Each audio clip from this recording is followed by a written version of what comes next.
Bonjour et bienvenue sur ma chaîne, je suis ravie de vous retrouver pour une nouvelle vidéo Montessori.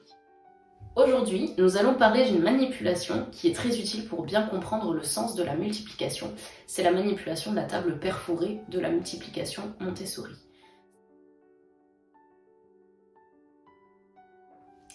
Cette manipulation permet à l'enfant de bien construire le répertoire des tables de multiplication. C'est quelque chose qui n'est pas facile à construire au quotidien avec les enfants parce que c'est un peu rébarbatif. Là, comme c'est lui qui va manipuler et que c'est lui qui va trouver les résultats, ça lui permet de vraiment bien comprendre comment ça fonctionne, donner du sens. C'est aussi une manipulation qui permet de bien comprendre la commutativité de la multiplication, c'est-à-dire le fait que par exemple 3 fois 4 donne exactement le même résultat que 4 x 3, ça c'est quelque chose qu'il va pouvoir voir et qu'il va pouvoir expérimenter par lui-même.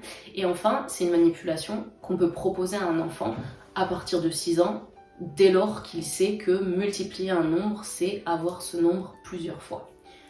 Allez, c'est parti.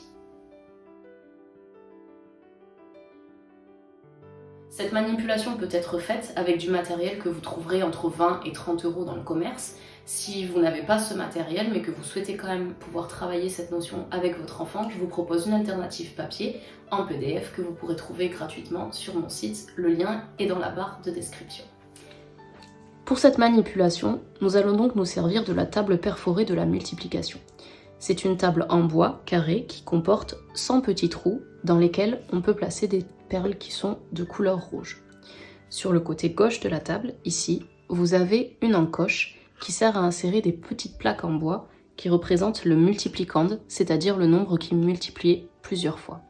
En haut à gauche, il y a un trou qui sert à insérer un jeton qui indique le multiplicateur, c'est-à-dire le nombre qu'on multiplie.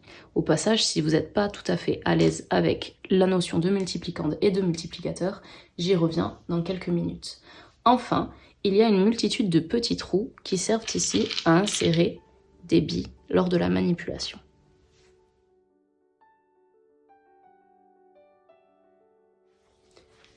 Avant de commencer, vous pouvez préparer des petites étiquettes pour proposer à l'enfant des multiplications.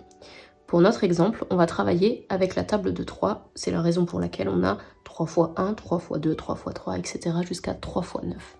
Le multiplicande, dans notre cas, c'est donc le 3. Ici, dans le trou, on va placer la tablette du 3 pour dire qu'on travaille la table de 3. Et on va proposer à l'enfant, par exemple, de trouver le résultat de la multiplication 3 x 4.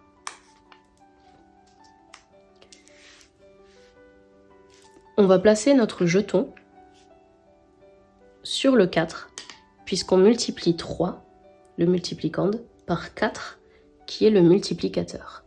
Et ensuite, on va compter à voix haute. 3 perles, une fois.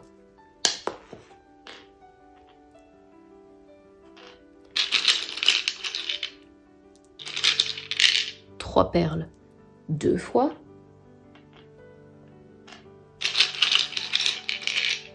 3 perles, 3 fois. Et 3 perles, 4 fois. Pour connaître le résultat, il faut ensuite compter l'ensemble des perles et écrire le résultat sur la petite étiquette. 1, 2, 3, 4, 5, 6, 7, 8, 9, 10, 11, 12. 3 fois 4 égale 12. Vous pouvez également proposer à l'enfant des petites tables à compléter, soit toute la table du 3, soit des étiquettes dans le désordre qu'il pourra manipuler à sa guise. Ce travail peut être un peu long avec des gros chiffres comme pour 7 x 9, mais dites-vous que ce n'est pas grave, ce qui compte c'est la compréhension du sens de la multiplication. Pour faire constater la commutativité à l'enfant, le fait que 3 x 4 ce soit exactement le même résultat que 4 x 3, vous pouvez inverser le multiplicande et le multiplicateur. Pour ce faire, vous allez échanger la tablette du multiplicande. On va prendre le 4. Et le jeton du multiplicateur va se positionner sur le 3 pour faire l'opération 4 x 3. Ici, il faudra à chaque fois rajouter une perle puisque c'est bien 4 une fois, 4 deux fois, 4 trois fois. Faites constater à l'enfant que le nombre de perles n'a pas changé. Ce qui a changé en revanche, c'est l'orientation du rectangle qui représente la multiplication. Voilà, nous avons vu comment présenter à votre enfant la table perforée de la multiplication. S'il a envie de la faire plusieurs fois, surtout, n'hésitez pas, ne le freinez pas, c'est en faisant et en refaisant qu'il parviendra à mémoriser les résultats. Plus il la fera, plus il y donnera du sens. Dans une prochaine vidéo, nous verrons ensemble la division selon la méthode Montessori. À bientôt!